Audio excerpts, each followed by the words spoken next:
Pour aller encore plus loin sur cet incroyable rebondissement, nous sommes en ligne avec Bertille Bayard. Bonjour. Bonjour. Merci d'être en ligne avec nous sur Europe 1. Vous êtes journaliste au Figaro. Vous avez écrit un livre référence sur Carlos Ghosn, Le piège aux éditions Quairo.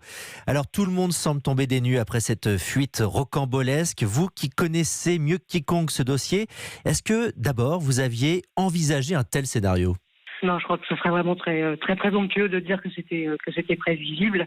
Tout le monde est très surpris par cet événement, de cette évasion, cette fuite de Carlos Ghosn du Japon. Il va y avoir très peu de personnes qui étaient dans la confidence et on a vu que ces avocats japonais eux-mêmes disaient qu'ils n'étaient pas au courant et qu'ils étaient tout aussi surpris que tout le monde. Cela dit, il y a une forme de logique à cette fuite. D'abord, cette histoire, cette affaire Carlos Ghosn, depuis le début, elle est rocambolesque, comme vous l'avez dit, elle est pleine de rebondissements. Nous, quand on a écrit le livre, on l'a écrit comme un polar, comme un thriller, et donc cette évasion, elle s'inscrit formidablement bien dans cette histoire. Alors vous l'évoquiez, son avocat se dit abasourdi, il parle d'une attitude inexcusable.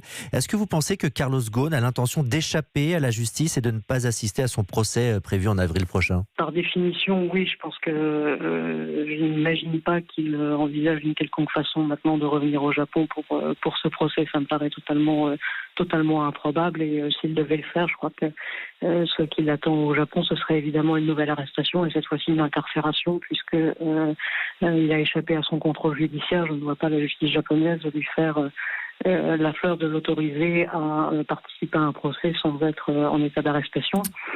Voilà. Après, est-ce qu'il va continuer à se battre depuis le Liban pour démontrer, comme il le dit, son innocence ?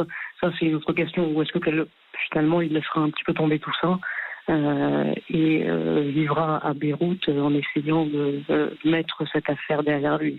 Une dernière question, Bertille Bayard. Dans son premier communiqué, Carlos Ghosn affirme qu'il est parti pour échapper à l'injustice.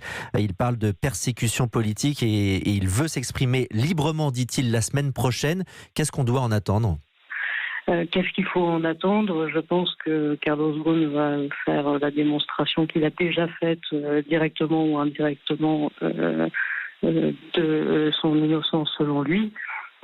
Et puis, certainement va-t-il encore remettre en cause à la fois le rôle de Nissan et du système japonais dans son arrestation en 2018. Merci Bertille Bayard d'avoir été en ligne sur Europe 1. Je rappelle que vous êtes co-auteur avec Emmanuel Egloff d'un livre référence sur Carlos Ghosn, Le piège. Vous écoutez Europe 1, il est 12h17, la suite de votre journal avec Sébastien Guyot.